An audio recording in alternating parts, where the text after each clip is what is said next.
What's up? Welcome to the Existential Stoic podcast. This is episode 107. Today we're going to do our second book you should read series, or second episode of the books you should read series. Thus Spoke Zarathustra by Friedrich Nietzsche. I'm Danny. I'm here with my buddy Randy. What's up, Randy? Hey, Danny, how's it going? Going well. I actually like this idea of doing books people should read. And especially You know? difficult books like this because I Yeah. needed help myself in order to figure out what he was talking about. Wait, yeah, right. It's funny too, because I think, it's like, I've read it so many times, and I think people don't realize that too. I think if you study it, you end up reading it a lot, and you're interested in it, and it's not like you read it one time through and like, oh, that makes sense. They're really difficult and complicated. So I think hopefully it's helpful to everybody, and I think there's a lot of valuable information in it. Yeah, and we'll just cover a lot of the main topics. So, if you are reading the book yourself, this will help you. If you want to read the book, this will kind of give you some inspiration. And if you don't want to read the book, you could just listen to this and you'll probably be able to participate in some discussions in class as well. So, kill three birds with one stone. Yeah, right. That's what matters. That's what we're all about. Yeah. So you said you had a list of some topics that you liked I have from some it? topics here. I'm curious. What would you say is Yeah. the most important takeaway from this book? Or the most important? The most important topic from Thus Spoke Zarathustra. I mean, for Nietzsche, I think it was the introduction of the Übermensch, or the Overman, and this idea that humanity can become a higher type. We can become something greater than we are. And I always really liked that idea that we can, this doesn't have to be, our highest point, essentially, right? We can go beyond this. I think that's a really important one. Also, too, it's interesting, I think within it, too, there's a lot of, emphasis on perspective and, finding truth yourself rather than relying on, the society and others and things like that. So there's this great emphasis on, finding meaning yourself in the world and finding, understanding without that influence and without that sort of the pressures that we normally feel to conform, right? To fit in and to believe the same thing that everybody else believes. I think those are probably two of the more important, but there's a ton of, obviously. Yeah, and we'll try and touch on as many as we can, like the metamorphoses of will to power. So let's start off there with the Superman or the Übermensch or the Overman or whatever you want to call it, whether you were talking German or Marvel or whatever, what, DC. right? Yeah. So, okay. So like I actually find this really interesting because he also talks about the last man, which is like the man consumed with comfort and consumption. Oh, it's a great image, isn't it? I think it's really interesting because this book was written so long ago, and yet nowadays we're like a completely consumerist culture. And I'm almost like, I wonder what he saw back then that made him think of this. And then at the same time, I'm like, wow, this is even more relevant today. So what are your takes on kind of the last man and then how that relates to this Uber? No, I think I think that's a good point too, because I think just on the that's one of the things I always liked about him too, is his ideas seem to be they're more relevant now.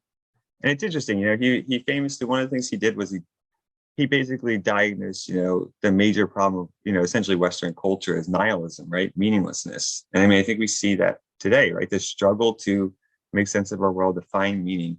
And the last man is like this, like you said, it's like this idea of like, making everything about comfort, making everything about pleasure, thinking that you sort of solved it, and not having any response to anything, right? Not being like really engaged in anything. He keeps saying throughout, like, and they blink, right? That idea, like, it's just like, okay, whatever. And and to all these big questions. So it's this idea of, humanity just sort of or the last man getting to a point where it's like, there's no longer any attempt to develop, to create, to become better, to do anything, right? Beyond yourself, or to make anything of yourself. And that, I think, is a fairly terrifying concept in a lot of respects, because, when we all feel stuck, we feel horrible, right? It's like that feeling that we're like, but imagine just, I guess, embracing it. Or if we embraced it, right? It would be like the essentially mediocrity. Mm-hmm. Yeah.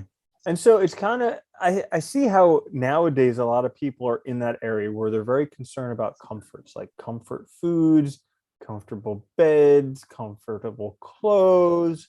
They don't want to go places because they might get stuck in traffic. They might have to talk to people they don't like. They don't, so it's like this whole, and then, while they're being in comfort, they're just consuming Netflix and Facebook and Instagram and food and Oh all yeah. this stuff.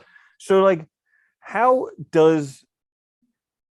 did he kind of, do you feel that he kind of gave that example just to say that like this is where we're kind of headed and we need to actually go in the other direction? We need to actually do difficult things, be uncomfortable to become this Superman. Yeah, no, I think he absolutely did. I think he really, I mean, it's amazing, but I think he had a really good sense of what was going to happen. Like reading the situation and being able to kind of predict the outcome. And I mean, look, Nietzsche's not without his faults, obviously. Um, Everyone has them. He tends to be a little elitist and things like that, but he really valued achievements. He valued, essentially greatness. So, you know, really, taking on those hard challenges, doing what's difficult, having the strength to do it. And I think, that he saw society going in a direction that really was the antithesis of that, right? And, you might say, okay, so yeah, some individuals might do great things, but I think he was also thinking of humanity as a whole or culture as a whole as also starting to sort of fall apart and become, you know, so much less than it could be. Maybe that's a good way to think of it, right? That we could be doing so much better, be doing so much more, but we're not doing it because we've let ourselves become so distracted. Like you said, like, I mean, how many people just go home and watch Netflix all night or, on their phones all day? And so you're not really doing anything. Try and, go beyond yourself and make something better. Yeah. So he talks a lot about the will to power, like self-overcoming, self-realization through Yeah. struggle. And what do you think his points were on this topic? Like just that we all just we need to look for ways to kind of develop ourselves. Is that where he was coming from, or what do you think he meant from this?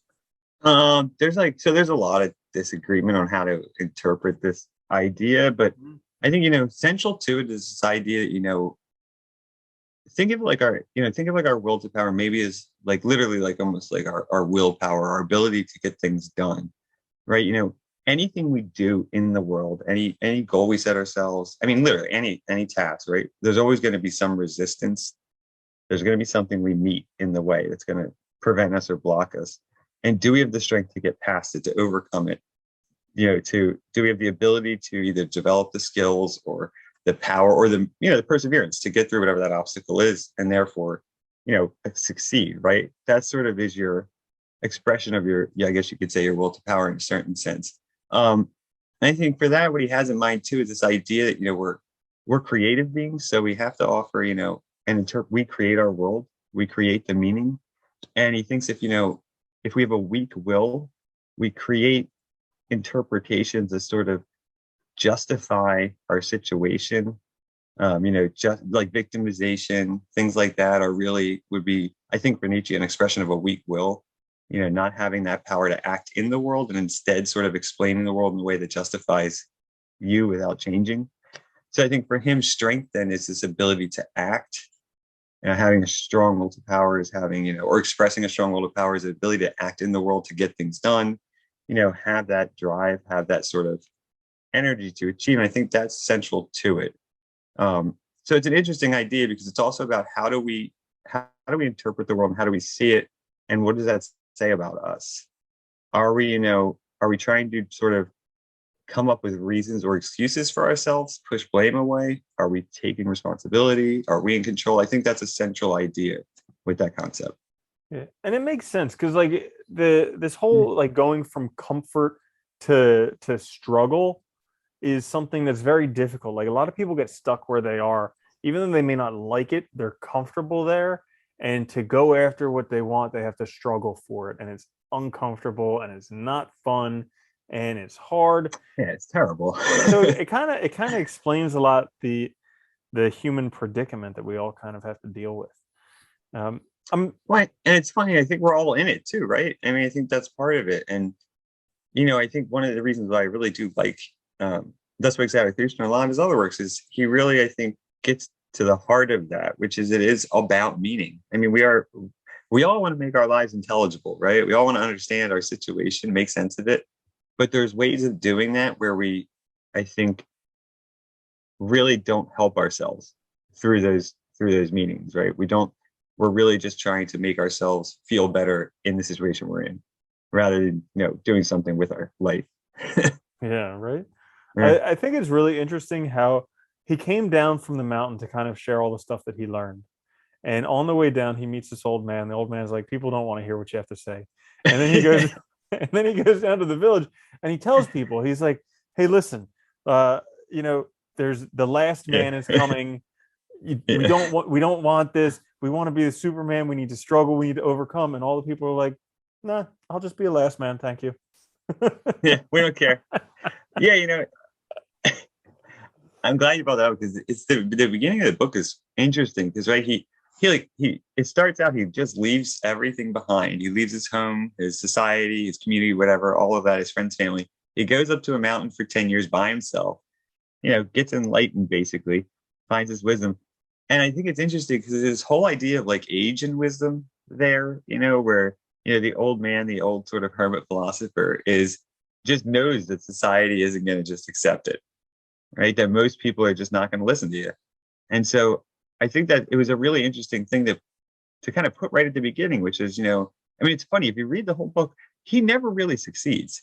He doesn't convince everyone. He never really gets his message to everyone. He does get some people, but not in the way that he wanted. I think that's an interesting point here. And it raises some interesting questions about, our willingness also to, our willingness to really take information or listen to other people and whether society's ready for it, and what does that mean? Yeah. I also so he goes up into the mountain when he's 30. He's there for 10 Yeah. years. He comes down when he's 40. Yeah. Like me personally, I thought that was very relevant because I feel like 30 to 40 is a very, very important decade in your life. Like most people think like, oh, if you're not a billionaire like Zuckerberg by 20, you've wasted your life. But like I think completely differently, how like most people don't actually do anything until they're 40. But like the decade Yeah. leading up to 40 is like it really changes the way you think. Like we talk about this all the time, how the older we get, like life just gets so much better because you get this perspective and like you can see things in the way that you never saw it before. And it's absolutely incredible. And I just thought it was like maybe it was Yeah. coincidence, but I was like, wow, did he intentionally pick 30 to 40 or was that just like out of thin air? I remember reading this is in some of his lectures that he did back when he was a classicist, and there was I think there was a ancient Greek historian who used to calculate ages by basically just figuring out that whenever somebody completed their greatest work, they were 40. And so but the idea there I think is interesting though, because right, it is like I know we've talked about this before, but that idea that like, just with age, I think you do get a better perspective on life. But you also, I think, at the same time, you have to be actively trying to understand it, actively trying to make sense of it and struggling with it, right? I think that's one of the things that I think that this book really gets across too, is that, for all of us, meaning is also something we struggle with and will struggle with. We can either, well, or I guess you could say we could either struggle with it or we can just refuse to even think about it. Kind of like the people that just ignore him, or the last one, right? Kind of like refuse to engage and accept things as they are. And that will, lead to just sort of monotony and the same over and over again.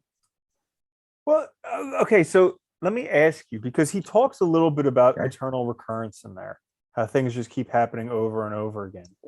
And when he was thinking that, I was thinking of kind of like I don't know if it's Buddhist or Hindu or what, how you just kind of live out the same type of life over and over again until you get stuff right. Now, if people didn't really Oh, pay like you attention, mean like you think of like karma, yeah, and like karma, like yeah, okay. yeah. So like, Reincarnation. if he was talking there about how some people just never want to learn this stuff, did he then was he touching on that they'll just be kind of forced to keep reliving it until they do learn it?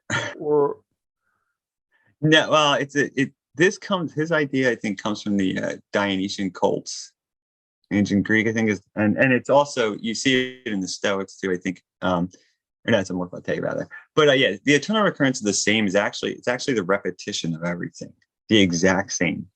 So depending on how you read it, a lot of people treat it more as like a thought experiment, sort of. Nietzsche kind of, in his notebooks, he seems to maybe think about it as in a more sort of cosmological way as well. But the thought experiment makes sense if you think of it. If I imagined if my life was going to repeat all the same things over and over again, right? This was going to happen for eternity. I go through the same breaths, same actions, everything. Could I say yes to it? Could I affirm it? And his idea is, it's like twofold. It's one is like, it's a way to ask ourselves, are we living the life we should be living, right? Because if I did do it over and over again, would I accept it? But he also thinks that, to affirm it, even if you only affirm it in one moment, you also affirm the whole thing, because it's a circle. So you affirm the whole process getting there and everything that comes after, because everything's connected. So in other words, like, who you are now is a culmination of all your experiences, good or bad, right? Everything about you, all your past, makes up who you are right now. If you change any of that, you would be a different person. And I think that's kind of this idea of being able to accept our lives, being able to accept who we are, the experiences we've had, the difficulties we've gone through, because of the person we are. And I think, I've always thought of it in that sense too, of, like suggesting that maybe we should live in a way where we make even all the past worthwhile because of who we are. You can kind of justify even your wrongs in the past by doing things right in the future, right? Or by doing things right now, I should say. That's like a really empowering way of looking at things. Because then, because if you can just say yes to right now and yes to life right now, it kind of like validates any suffering you may have gone through previously. That's pretty awesome. Yeah, it's interesting, and it's really too, I think, because central too to Nietzsche, and you see it in Zarathustra. He talks about, he really tries to say, like, celebrate this earth, this life. And one of the things Nietzsche was criticizing was, what he saw as like the problems of Judeo-Christian morality and that belief. But a lot of these religions having an idea of the afterlife and saying that that's the true world, or the true, like, this is all a test, it devalues this world, this life, right? So he's trying to make everybody sort of focus on the life you have right now, that this is it. So celebrate the earth, celebrate this existence, because this actually matters, not something that may or may not come after the fact, right? And I like that idea too, because it's kind of reorienting our focus on the here and now, and trying to look at this world as something we can do good things in, and also value, right? And affirm. So you talk a little bit about religion there. I mean, that's also a big topic in this book, is God is dead. Yeah, it's a huge topic in the book. Yeah. And I mean, this is another thing that we kind of see that do you remember when the book was written? I don't exactly remember how long ago it was. Zarathustra was, I want to say 18. So over 100 years ago. Yeah, it was over. It was late 18, like Okay. 80s, no, 70s, maybe. Yeah, somewhere around there. Yeah. So we kind of think that, like, the world has changed dramatically in the past 100 years. Like the light bulb, the cars, all this stuff. And yet he was almost like the prognosticator of prognosticator when it comes to talking about these things, because we have the last man, these people obsessed with comfort and consuming things. We have very few people interested in religion anymore, and it's like he definitely saw this stuff coming. Well, yeah, it's funny when he says that, God is dead, and Zarathustra actually says we have killed him, right? That idea. It's funny because it's like the idea that this concept's not, that what he meant was this idea is not doing what it's supposed to do, right? That the concept of God, or the concept of a deity and a whole belief system like that, is supposed to be empowering. It should be helping us live, be our best selves, right? It should be motivating us to to live our best lives, but it's not doing that anymore. Right? It's kind of, in a sense, it's still there in the background because it's still informing whether we like it or not. It informs a lot of our values and beliefs because it's been dominating for so long. But most people don't even identify with it. So how do we sort of? And I think part of this too is about meaning, right? For a longest time, you can look back at human history and you have mythology, you have religious beliefs. Those are the major sources of explanation and meaning, right? That's the way to understand the world. But we get to our time, and his time, science becomes sort of the dominant way of explaining things, and the religious explanation no longer becomes as necessary, right? We know how to explain why. We understand a volcano, how it happens, right? Or a bad storm. We don't need to appeal to the gods. So I think that's part of the problem that he's pointing out, that this stuff lingers and it's still causing problems, but it's not helping us. So maybe we need to rethink this whole system. One of the things I like about Nietzsche, but it's also, I guess, in a sense, makes him challenging, is he asks a lot of big questions and a lot of questions too, just about, really getting us to think about, like, are we doing things the best way? Do these things still matter? Like, really looking at and asking ourselves hard questions about our society, our meanings, the things we accept, and also being able to push back and challenge them to try and find something better. So I think there is a sort of optimistic thread, I think, in his writings about, affirming the world and that humanity can do something better, or become better. Mm-hmm. So what, what's a person's response to God is dead? Like, is it kind of like, okay, up until before God was alive, and your the outcome of your life kind of depended upon that. If you did good here, you would go to heaven. If you didn't, you would go to hell.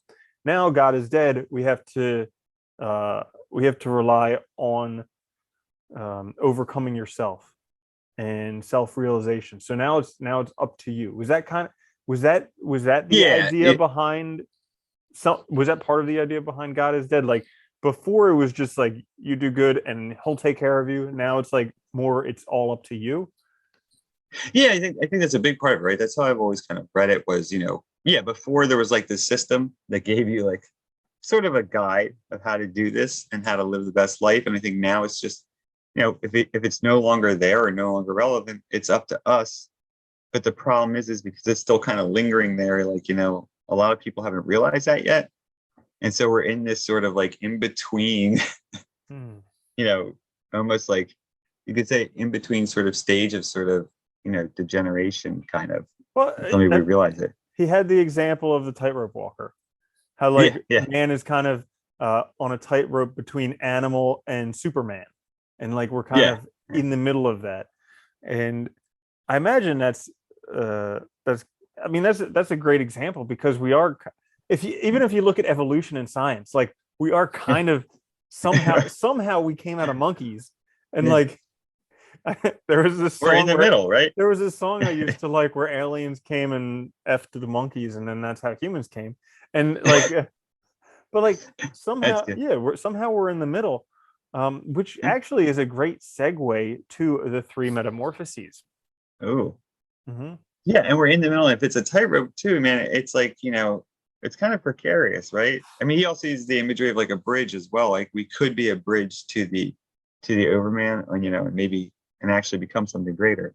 Yeah, the Three Metamorphoses is great. It's like his first speech, right? And it's this idea that, Wait. Before we go ahead. Before we go any further, I just had this thought.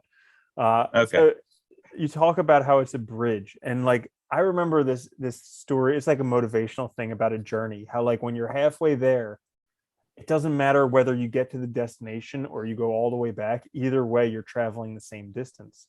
And I kind of see that with this idea of, we're traveling from animal to Superman. How like we're kind of in the middle right now, and we have a choice. We can, it's the same distance either way, but like one way we have the last man just totally consumed by comfort and all that stuff, and that'll take us right back to animals who are just obsessed with their passions and and reactive to whatever's going on, Yeah. or we can continue and overcome ourself and struggle, and then we can actually get to that Superman.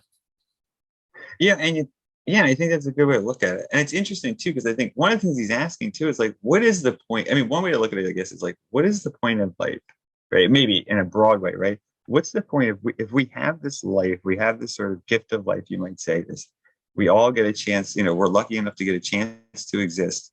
Shouldn't we be doing something with it to essentially, shouldn't we be trying to make the best of this life and of humanity that we can in that time that we have? Wouldn't that be, I mean, I think for Nietzsche, he's asking, wouldn't that be sort of the reason for, we're these meaning-making beings. We can create meaning. We can assess value. We can, assign value to things.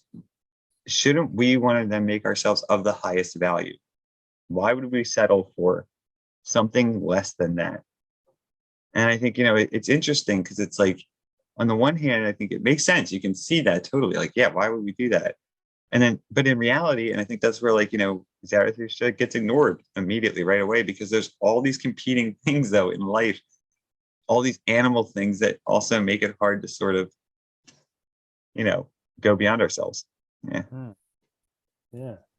I think that this book it's got a whole bunch of different themes, but they're all kind of interwoven in a really interesting way.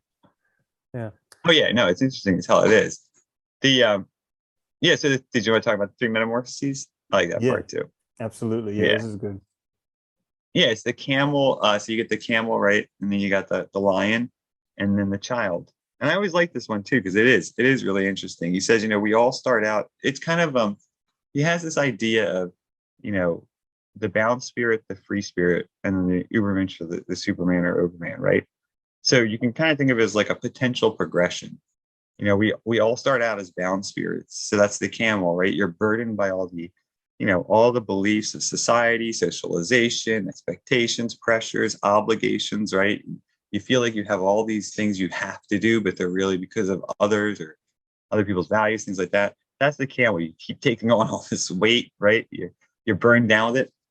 And, in order to sort of potentially, pursue your own development, the first thing you have to do is break that burden, right? And so that's, if you look at Zarathustra at the very beginning, he leaves everything, his whole life he leaves to go to the mountain, to the cave. So he says, in order to break that, you need the strength of a lion to say no.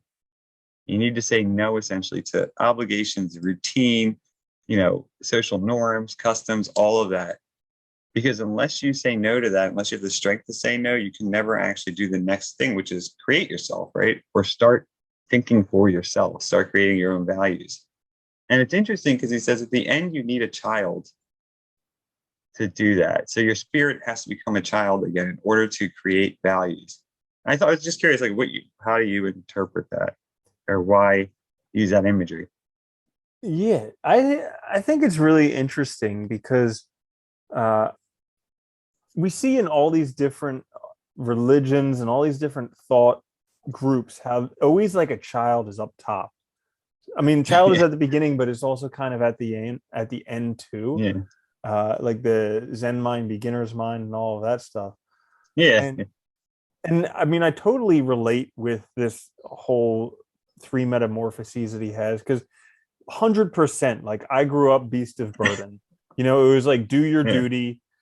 You got to do what your parents want, go to school, get a good job, got to do what society wants, get married, have a house, have kids. So like, I was totally this beast of burden.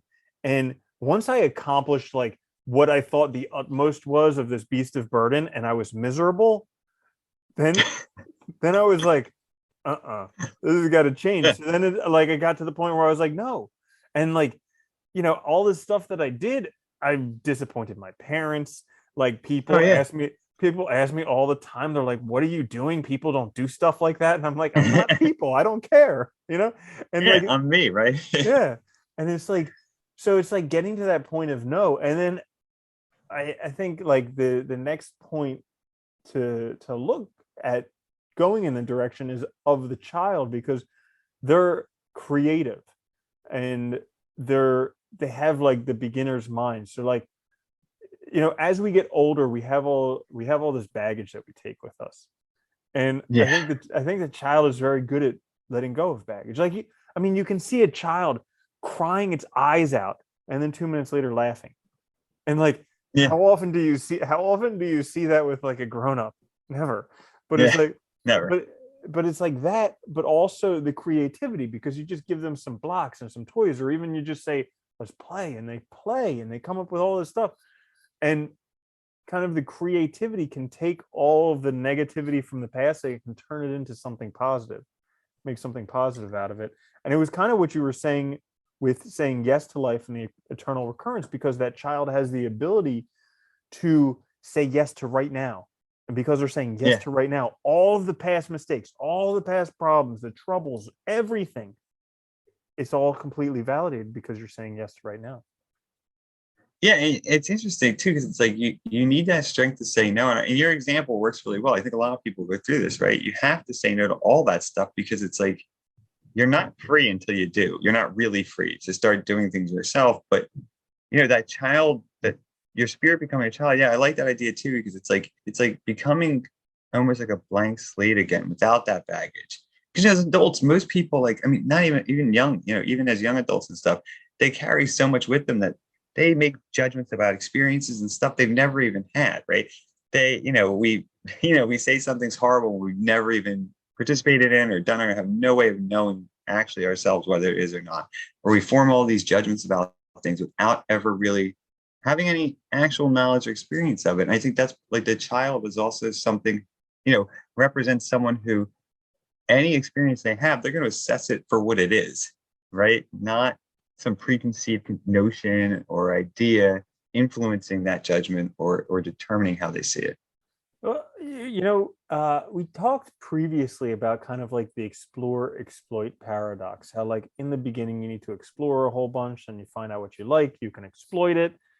And then and I kind of think that like sometimes I've noticed in my own life, when I feel stuck, it's because I'm exploiting too much and not exploring any. And I think that's something that a child kind of does, is like they naturally explore. You have to stop them from like sticking their finger in a socket or touching a stove or like all of that stuff. And that's it's like that natural curiosity, right? Like that natural sort of amazement with the world, wanting to figure things out, wanting to make sense of it, and being willing to do so. And also wanting to help. Like, I love that about children, is they always want to help. And that's like, because I think that like a lot of people suffer a lot just because they're not willing to help. They're all about what's in it for me instead of how can I help others. And like, you see children are so full of joy, maybe because they always want to help. I'm just saying, just maybe. Maybe. And they're not bogged down by all this stuff, right? Yeah. But yeah, I've always liked that too, because it's like you need that sort of creative energy, that creative spirit to also create your own values, create your own meaning, and live your own life. Like, I think it's really essential. And part of, I think, his concept of the Übermensch is that, right? Is you need this sort of creative energy and willingness to do it too. And that's essential to living that good life, right? Yeah. And I also think that, the three metamorphoses, I think they kind of go around and around and around. Like, everybody always wants to get to the end. So like, we're all like, oh, once I get to the child, then it'll be awesome. But it's like the child gives you the creativity to try something new. And then once you try out something new, you have all the burdens of that newness of doing it. And like, we talk about how we get stuck in this area. Like, once we're doing something new, then we're in the middle. We're in that kind of like beast of burden area. And then we have to start saying no. And then we become the child. So I kind of think it kind of goes around and around and around. I like that too. Actually, it's funny because, actually in Zarathustra too, Zarathustra goes back up to his cave several times because he tries it out, doesn't work communicating to people. He leaves, goes back, and it keeps going back and forth. And it's like that willingness to try again and to view kind of things as malleable plastic, right? Meaning something we create. So it's not something fixed. We can keep trying until we kind of get it right. Or, and through those trials, I think too, we also are, I think this is also kind of Nietzsche's point as well. Through that constant sort of trying new things, we're also kind of pushing humanity and ourselves further, right, along, because we're sort of broadening our horizons, right? We're doing more, trying more, and sort of fostering that explorative mind and way of living that will open up new possibilities for us. Yeah. Was Zarathustra a Superman? Was he an Ubermensch? Or Yeah. I don't. It's This is always tough. I've not. It's hard to say. I think he was definitely. I think definitely he represents, a free spirit for sure. Definitely someone who's creating their own way of thinking and probably closer on that way to it. Maybe obviously definitely a great individual in that sense, but this is hard to know because he sets a high bar for that concept to where like it's hard to know, whether we maybe it's have just great. like one of the forms, like a perfect circle and stuff like that. How you can never actually do it. How it's just like one of the forms as a Superman, and you can only try and get close enough to achieve that. Yeah, get closer to it and you're always getting advancing still in that sense. Yeah, maybe. Yeah, it's interesting. I mean, I think he definitely is a good depiction of, though, I think what Nietzsche has in mind for, how we think and creating meaning and all. So I think he offers that at the very least. Okay, Yeah. so another thing, he goes up to the mountaintop, he learns all this stuff, becomes totally self-realized, woke as F, and Yeah, right. and, and so then he comes back down in civilization. So do you think that he did this as a way, do you think that he did this because he genuinely wanted to help out humanity? Or do you think that he did this to kind of be like, I need to fix them? Yeah, it's funny. I think no, I think it's actually that's the interesting deal. I think it is a genuine desire to help, right? That you have if you I think one of his points is like if you and Nietzsche's own life, was by all accounts not, it's pretty hard, but like if you have this information, if you have this knowledge, wouldn't you want to share it?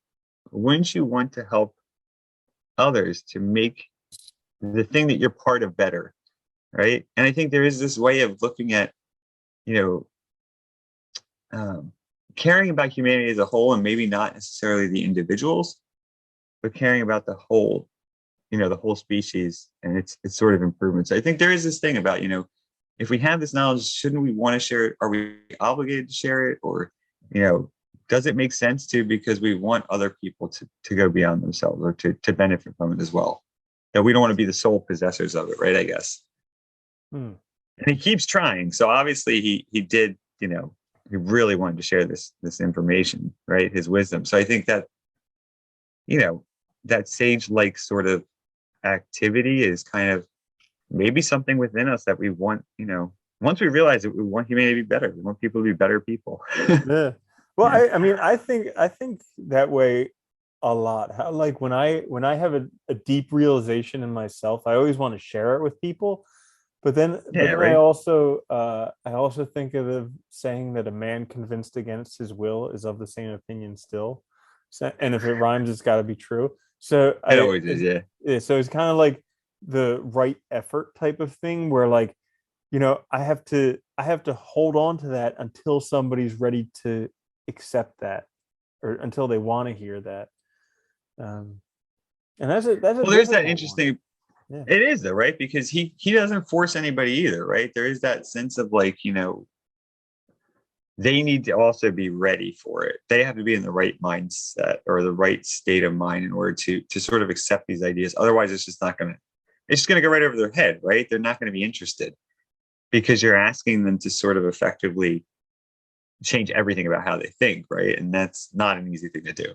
And I think we see that now. That's why we constantly, I think, you look at society, we constantly struggle with seemingly the same problems over and over again. It's almost like, it makes you feel crazy sometimes, but it's like, you could see the logical conclusion maybe, but, we just keep going back and forth because it's like you're constantly pushing against people who maybe aren't ready, who don't want to accept anything new. And that's going to constantly sort of just cause these things to sort of like a pendulum maybe swing back and forth as we try to make some progress towards something better.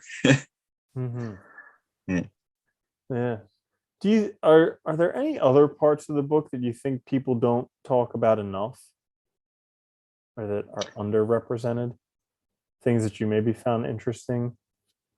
I mean, I really enjoy this book. I've always thought I think it's a really fun read. It's difficult, but it's interesting, and it's written in a way that sort of it doesn't read obviously like a philosophy book. Yeah.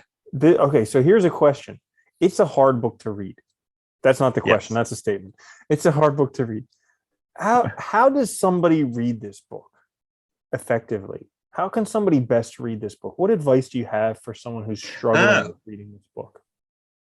I think one of the best ways to read this, honestly, is like I've read it a lot of times, and every time I find something new, I think if you're starting out trying to read it, just take it slow, because it's nice because his speeches are really they're not that long, most of them. Try and sort of pick one or something, read it really carefully, and read it more than once. You know, think about what's being said. Try your best to come up with like an explanation of, an interpretation of what is actually being said, the main ideas, and don't rush through it. Just think through it because I think that's what he ultimately wanted. He wants to get us. Nietzsche's trying to push us to think and to think about these difficult things, and hopefully better ourselves through it. So I think that's part of it. You just got to kind of take it slow. I think people want to just read it like a novel. It's not going to work.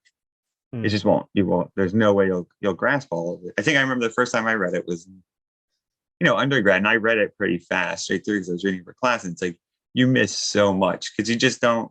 It's a lot of symbolism and a lot of really complicated ideas that are also very different from a lot how most people think. Right? I mean, it's like Zarathustra coming down to the people.